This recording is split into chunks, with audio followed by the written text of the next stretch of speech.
যে বাংলাদেশ আগামী দিনে আমরা দেখছি যে ইসলামী রাষ্ট্র হবে ইনশাআল্লাহ। আল্লাহ আমাদেরকে অনেক দূর এগিয়ে দিয়েছেন। মনে হয় আমরা একটু মার্চ করলে আমরা বাকিটুকু পৌঁছে যাব। একসময় ইসলামী দলগুলো ছিল 4 নাম্বার পজিশনে বাংলাদেশে।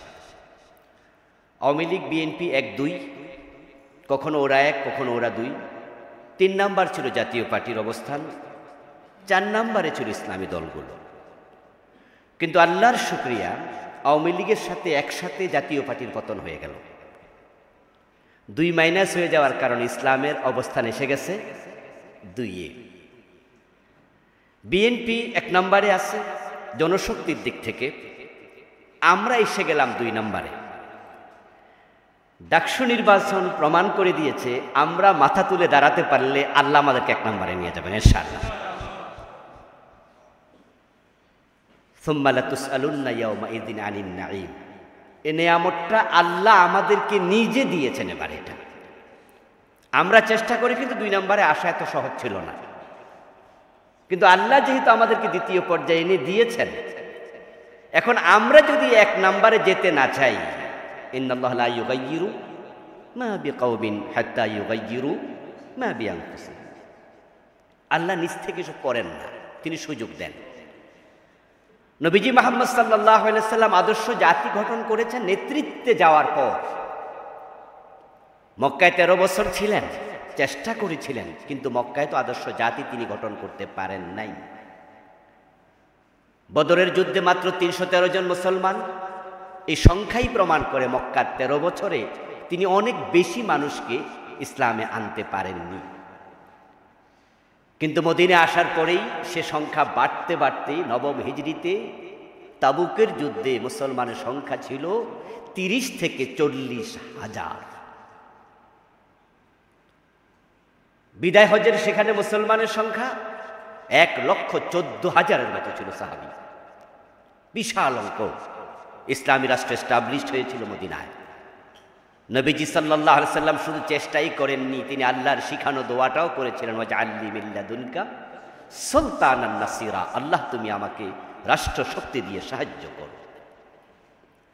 তো আল্লাহর শিখানো দোয়া রাব্বির হামহুমা, এটা যদি সব আলেম মুখস্থ পারে, তাহলে ওয়াজআলনি মিন লাদুনকা সুলতানান নাসিরা এটাও তো আল্লাহর শিখানো দোয়া। আলেমরা সকলে এটা কেন করবে না? রব্বির হামহুমা কামা রব্বায়ানি সগীরার মতো যদি আমরা ওয়াজআলনি মিন লাদুনকা সুলতানান নাসিরা এই দোয়ার মর্ম বুঝিয়ে জাতির কাছে দোয়া তুলে ধরতে পারতাম, তাহলে আরো অনেক আগেই বাংলাদেশ ইসলামী রাষ্ট্র হয়ে যেত। আমরা রব্বির হামহুমা শিখিয়েছি, কিন্তু ওয়াজআলনি মিন লাদুনকা সুলতানান নাসিরা জাতিকে আমরা সেভাবে শিখাইনি। এজন্য আমরা এই দায়িত্বটি পালন করতে চাই। আদর্শ জাতি বানাতে হলে ইসলামকে এস্টাবলিশড করার বিকল্প নাই। বিখ্যাত আরবি প্রবাদ আন্নাসু আলা দীনি মুলুকিহিম, এটাই বাস্তবতা। আপনি যদি আল্লাহর ওলি হন, হাজি গাজী যত কিছু হন, বসে বসে গাড়িতে তাসবিহ টিপছেন, কোরআন তেলাওয়াত করছেন, এবং যাত্রী 50 জনের মাঝে 50 জনই ভালো মানুষ, হাজি সাহেব, কিন্তু ড্রাইভিং সিটে বসে আছে যে সে মদ্দেফ মাতাল, সে যদি গাড়ি খালে নেয় তাহলে 50 জন হাজি সাহেবরা লইয়া গাড়ি খালেই যাবে। এই জন্য নেতৃত্বের আসনে কে বসেছে সেটা ভেরি ভেরি ইম্পর্টেন্ট। নবীজি দোয়া করেছেন, আল্লাহ শিখিয়েছেন, ওয়াকুর রাব্বি আদখিলনি মুদখালা সিদকিন ওয়া আখরিজনি মুখরাজা সিদকিন ওয়াজআলনি মিন লাদুনকা সুলতানান নাসিরা। হিজরতের পথে আল্লাহ দোয়া কবুল করেছেন, মদিনায় ইসলামী রাষ্ট্র হয়েছে। নবীজি 10 বছর কোরআন দিয়ে দেশ চালিয়েছেন, 4 খলিফা 30 বছর।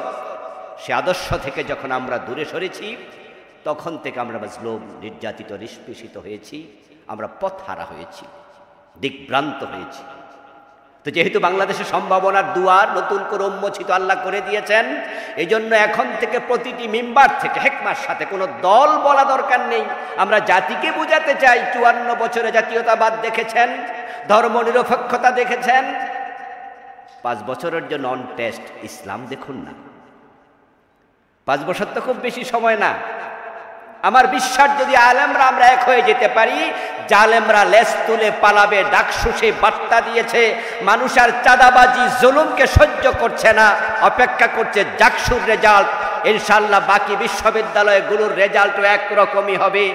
জাতি এখন জেগে উঠেছে, রিকশাওয়ালারা পর্যন্ত বলছে হুজুর আপনারা এক হয়ে যান, আমরা আপনাদের সাথে আছি। এই বার্তা আমরা জাতিকে দিতে চাই।